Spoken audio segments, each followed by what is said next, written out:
Good evening, Luzon, Visayas, and Mindanao, together with the Presidential Communications Office. We bring you the latest, widest, and most comprehensive news coverage from the People's Television, IBC, Philippine News Agency, Philippine Information Agency, and Presidential Broadcast Service. I'm Princess Abiba Saripauda. And I'm Joe Fernandez from Radyo Pilipinas. Welcome to Balitang Pambansa. Tonight's headlines. President Ferdinand R. Marcos Jr. distributes aid in 6 Batangas areas ravaged by severe tropical storm Christine. President Ferdinand R. Marcos Jr. underscores the importance of using technology to cushion calamity impacts during the aid distribution in Batangas. The National Disaster Risk Reduction and Management Council, or NDRRMC, remains on heightened alert and urges local government units to prepare for possible effects of Tropical Storm Marsel. The Department of Information and Communications Technology underscores the significance of intensifying cybersecurity measures to deter cyber threats in government. The export processing of pharmaceutical products and active pharmaceutical ingredients has been simplified to ensure the availability of safe and effective medicines. Just like what he had promised, assistance is now pouring in for those affected by severe tropical storm Christine to help them stem the tide, then eventually recover fully, which is what happened in Batangas with no less than the president himself leading the aid distribution. PTV's Alan Francisco has more. President Ferdinand R. Marcos Jr. has distributed aid worth 60 million pesos to 6 towns in Batangas affected by Typhoon Christine. The beneficiaries include the towns of Talisay, Laurel, Agoncillo, Cuenca, Lemery, and Balete. Nais ko pong ipaabot ang aming taus-pusong pakikiramay sa bawat Pilipinong naapektuhan ng Bagyong Christine. Itinalaga natin ang araw na ito bilang National Day of Mourning sa ilalim ng Proclamation number 728. Batid namin na hindi madaling maibsan ang sakit na inyong pinagdadaanan. Ngunit umaasa kami na sa suportang handog namin ngayon, kayo ay makapagsimula muli. Mula sa tanggapan ng Pangulo, magkakaloob tayo ng 60 milyong piso na tulong na ipapamahagi ng DSWD para sa munisipalidad ng Batangas, kasama na rito ang mga munisipalidad ng Batangas, kasama na rito ang Talisay na lubhang naapektuhan ng Bagyong Christine. Makakatanggap po ng tigsa 10,000 piso ang mga piling magsasaka at mangingisda na labis na tinamaan ng bagyong ito. Alongside this aid, the President expressed condolences to families who lost loved ones due to landslides and drowning incidents in Batangas, where more than 60 people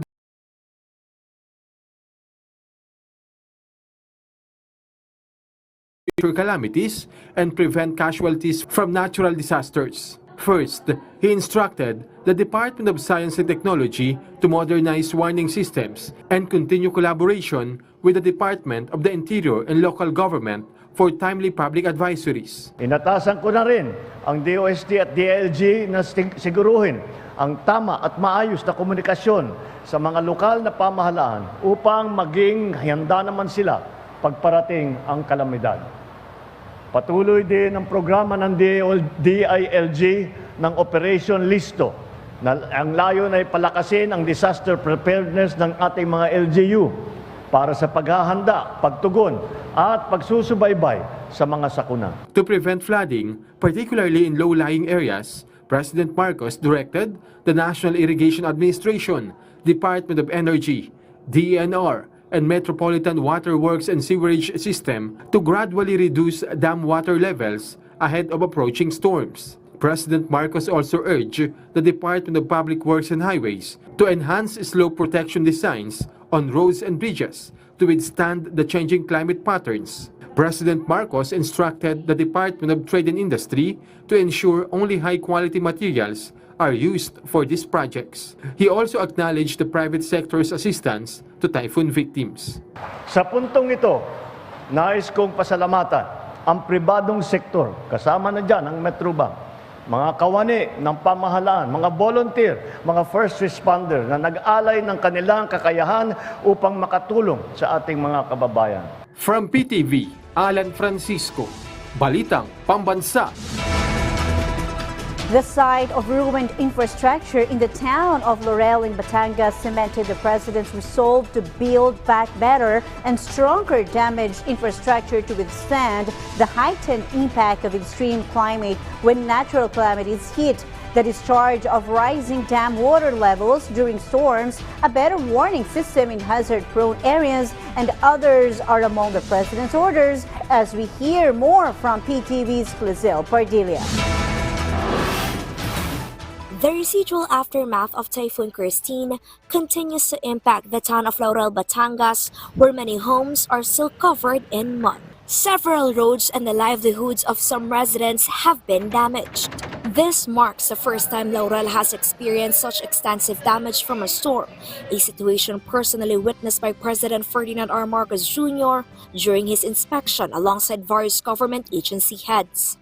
Kaya't nandito po, halos kalahati ng kabinete ay nandito po upang tignan kung ano po ang mga kailangang gawin. At nakita naman po namin ang mga naging problema na dala ng Christine dito sa inyo. 9 of the 21 barangays in Laurel were severely affected by Typhoon Christine. To facilitate a swift recovery, President Marcos Jr. allocated 10 million pesos in financial assistance to the Laurel local government unit as part of a 60 million peso aid package for 6 towns in Batangas. Farmers and fishermen received 10,000 pesos each in assistance to help them recover their livelihood losses after numerous fish ponds were buried. The chief executive also distributed free construction materials to support the rebuilding of homes that were damaged. Among the beneficiaries is Orlando. Pasalamat daw sa Pangulo dahil sa ibibigay nilang tulong. Malaking bagay yun para sa pag-uumpisa namin sa buhay, sa pamumuhay. Makakaasa kayo na ang pamahalaan ay patuloy nakabalikat ninyo sa pag-ahon mula sa hamong ito. The president also pledged to complete the Taal Lake Circumferential Road and to repair the affected Bayuyungan Bridge. Ang DPWH ay tinitignan na ang mga ito. Inaatasan ko rin sila na gawing prioridad ang pagpapagawa ng mga infrastrukturang ito na magawa sa lalong madaling panahon. The death toll in Batangas has risen to 61 to prevent similar tragedies in the future. The government is actively implementing measures and reviewing the flood control master plan. While flood control projects are already in place, the impact of Typhoon Christine, exacerbated by climate change, was significantly greater than that of Typhoon Ondoy. Bumabaha siguro dati pero hindi ganito kalaki. Nagbago talaga ang panahon. Kaya gagawin natin, babaguhin natin ang mga design, patitibayan natin yung mga infrastructure, mga flood control, yung mga slope protection, pati yung mga tulay. Lahat yan, kailangan natin baguhin, tignan natin na mas magandang design. The government is prepared for the investigation of these projects and hopes the examination closely considers the scientific factors involved. The chief executive also emphasized utilizing technology to mitigate the effects of disasters, including the Department of Science and Technology's early warning system to alert communities in hazard-prone areas. Efforts are also underway to streamline access to funds from the National Disaster Risk Reduction and Management Council to ensure quick repairs of equipment and facilities damaged by the disaster. From PTV, Philizzelle Pardilia, Balitang Pambansa. The Department of National Defense or DND and the Office of Civil Defense or OCD are monitoring the tropical storm Marsel. Yesterday, Defense Secretary and National Disaster Risk Reduction and Management Council Chairman Gilbert Chidoro Jr. spearheaded the meeting with other government officials. Necessary preparations are being implemented to ensure the safety of communities. Secretary Chidoro assures the national government will provide adequate support to regions and local government units. Meanwhile, the NDRRMC remain on heightened alert as Tropical Storm Marsel entered the Philippine Area of Responsibility or PAR. A 1 billion peso quick response fund has been earmarked for the rehabilitation and recovery of areas affected by severe tropical storm Christine. President Ferdinand R. Marcos Jr. ordered the rapid deployment of Kadiwa centers in typhoon-hit areas to help lower the prices of goods. The Department of Agriculture assures the distribution of indemnification fund to insured affected farmers within 2 weeks. For those uninsured, assistance such as rice seeds, fertilizers, vegetable seeds, as well as 25,000 pesos survival and recovery loan will be provided. Tuloy-tuloy yung ating pagbibigay ng assistance, interventions at ayuda sa ating mga apektado magsasaka at mangingisda.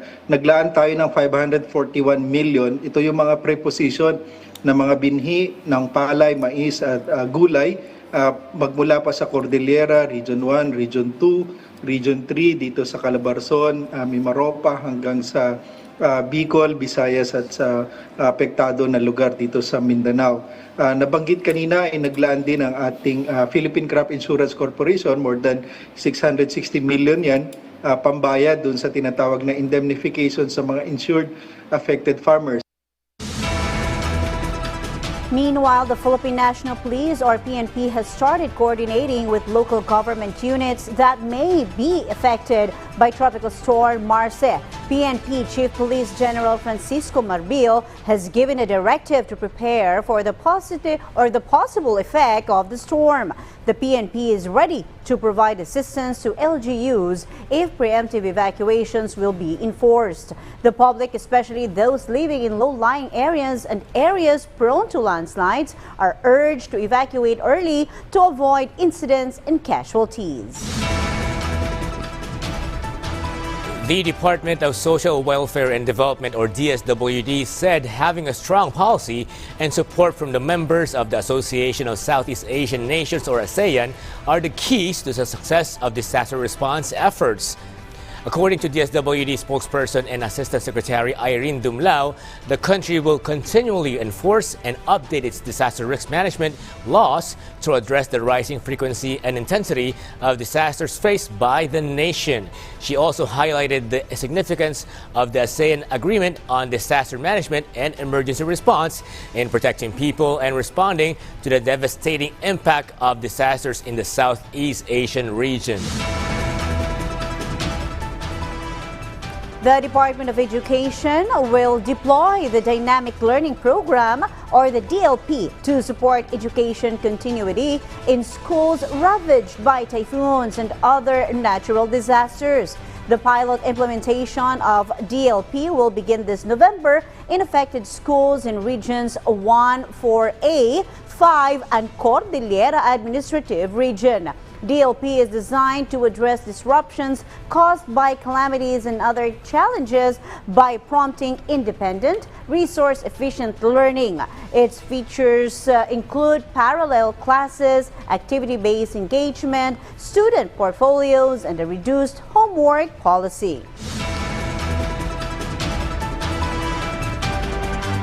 On the other news, the center of Tropical Storm Marsel was estimated at 645 kilometers east-northeast of Borongan City, Eastern Samar, or 760 kilometers east of Verac, Catanduanes, with maximum sustained winds of 85 kilometers per hour and gustiness of up to 105 kilometers per hour. It is moving west-northwestward at 30 kilometers per hour. Mainland Cagayan, Isabela, and Bicol region may expect cloudy skies with scattered rain and showers and thunderstorms. Batanes and Babuyan Islands may experience partly cloudy to cloudy skies with isolated light rains. Meanwhile, Eastern Visayas, Aurora, Quezon, and the rest of Cagayan Valley will experience partly cloudy to cloudy skies with isolated rain showers or thunderstorms caused by the trough of Marsel. Metro Manila and the rest of the country may also expect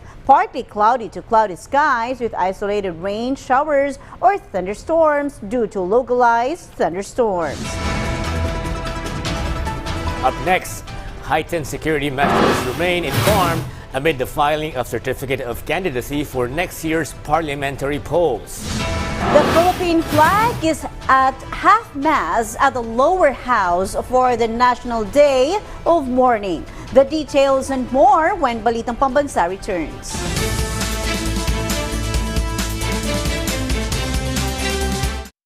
Karamihan sa amin ay nag-asawa na lang, walang pinag-aralan, hindi po kami educated. Bakit ipinanganak ako na IP ako na parang walang mga opportunity na para sa amin? Nagbabaon kami, kanin lang, ang ulam, bagong, gano'n. Talagang wala nang kaya ang magulang ko. Hango sa kwento ng mga totoong tao.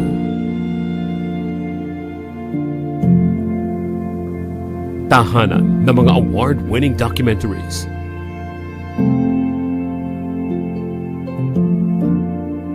Public Eye sa PTV.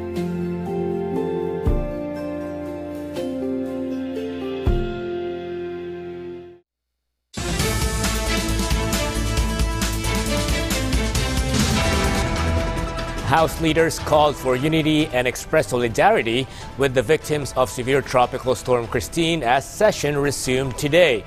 Lawmakers urged the public to work together with the government in providing a lifeline to those who are in need of it at this time. PTV's Mela Lesmoras tells us more. The Philippine flag at the House of Representatives flew at half-mast today in observance of the Day of National Mourning declared by President Ferdinand R. Marcos Jr. in solidarity with the bereaved families and loved ones of those who perished due to severe tropical storm Christine. During his speech in today's resumption of session, House Speaker Martin Romualdez called on Filipinos to offer love and prayers to those who tragically died due to the catastrophe and likewise honor them.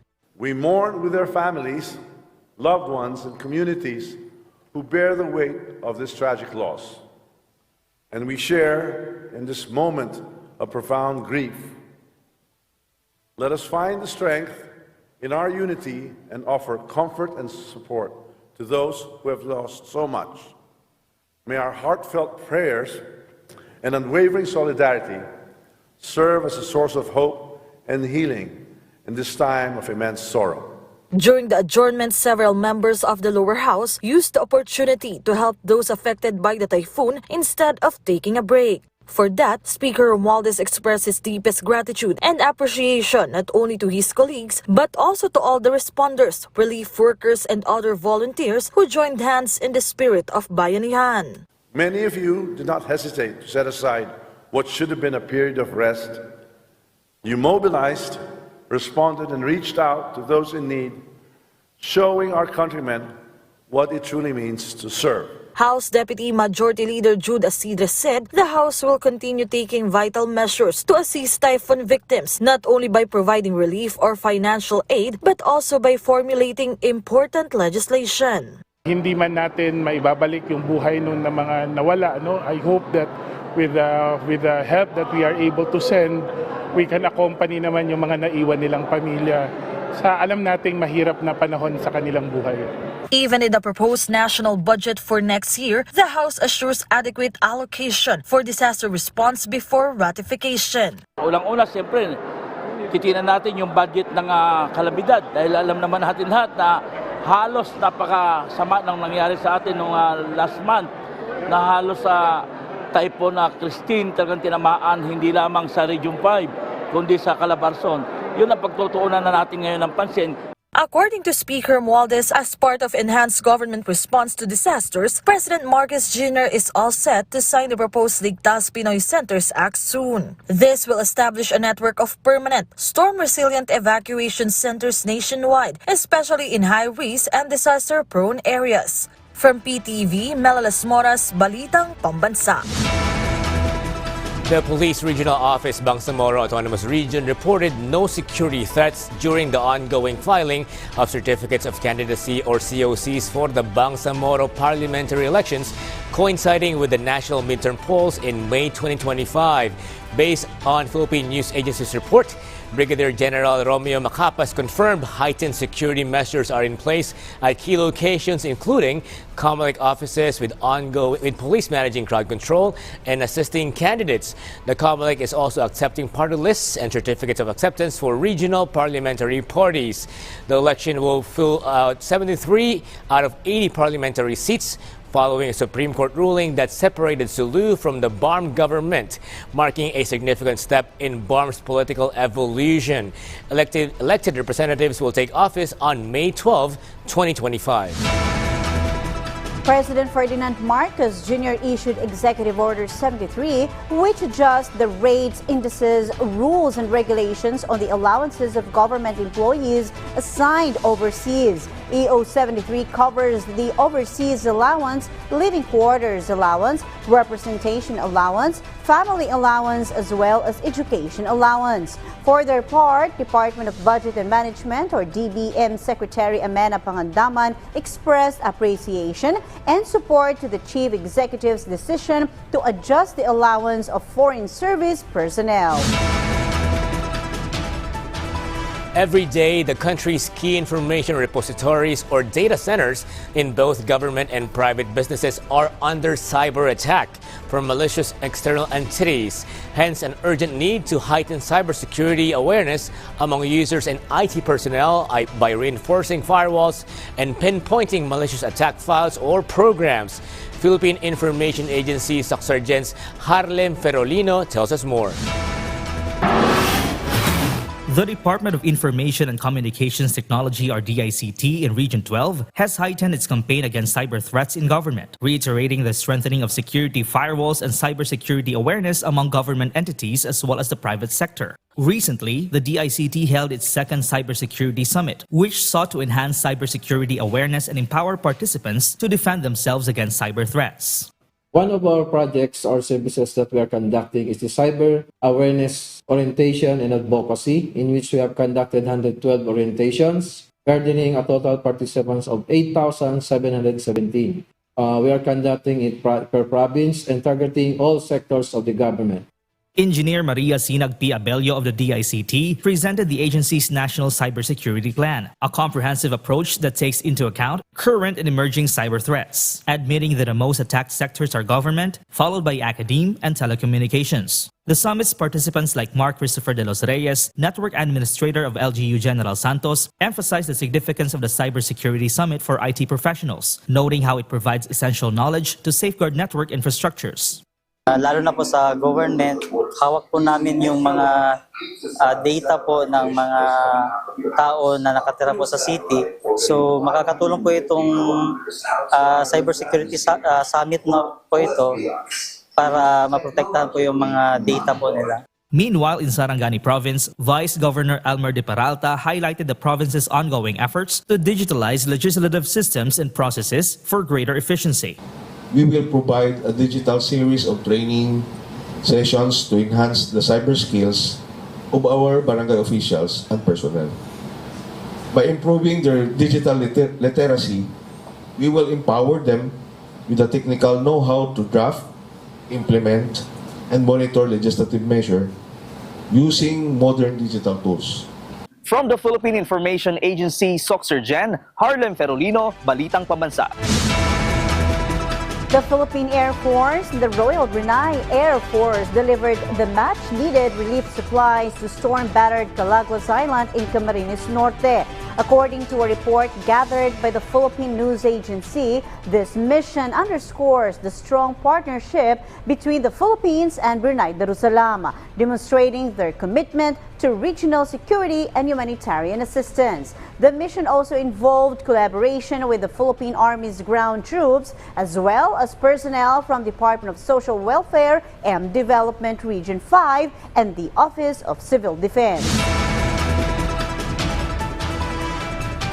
The Food and Drug Administration, or FDA, has simplified the regulatory process for pharmaceutical exports and active pharmaceutical ingredients intended for export. The FDA said Administrative Order number 2024-0012, titled Prescribing the Rules and Regulations on the Registration of Pharmaceutical Products and Active Pharmaceutical Ingredients intended solely for export, was issued following the directive of President Ferdinand Marcos Jr. to strengthen the health sector and expedite the distribution of medicines to the public. Exporters of pharmaceutical products must comply with the regulations of the National Drug Regulatory Authority, or NDRA, of the receiving country. Meanwhile, the Philippines condemned North Korea's ongoing ballistic missile launches, urging the country to cease these provocative actions that threaten peace in the Korean Peninsula and the Indo-Pacific region. The Philippine News Agency reported the Department of Foreign Affairs called on North Korea to adhere to international obligations and United Nations Security Council resolutions while engaging in constructive dialogue with the global community. Concerns were heightened after North Korea tested the Hwasong-19 intercontinental ballistic missile on October 31, which reportedly achieved the longest flight time for a North Korean missile. The Philippines reaffirmed its commitment to regional stability and advocated for North Korea's complete, verifiable, and irreversible denuclearization. And that concludes our rundown of the latest, widest, and most comprehensive news and information from all across the nation. From Radyo Pilipinas, I'm Joe Fernandez. This is your trusted news source, always ready to inform and serve the Filipino people. Catch Balitang Pambansa again tomorrow at 7 a.m., 12 noon, 6 p.m., and 9:30 p.m. for more updates and developments. From Radyo Pilipinas, I'm Princess Abiba Saripaudak, and this is Balitang Pambansa.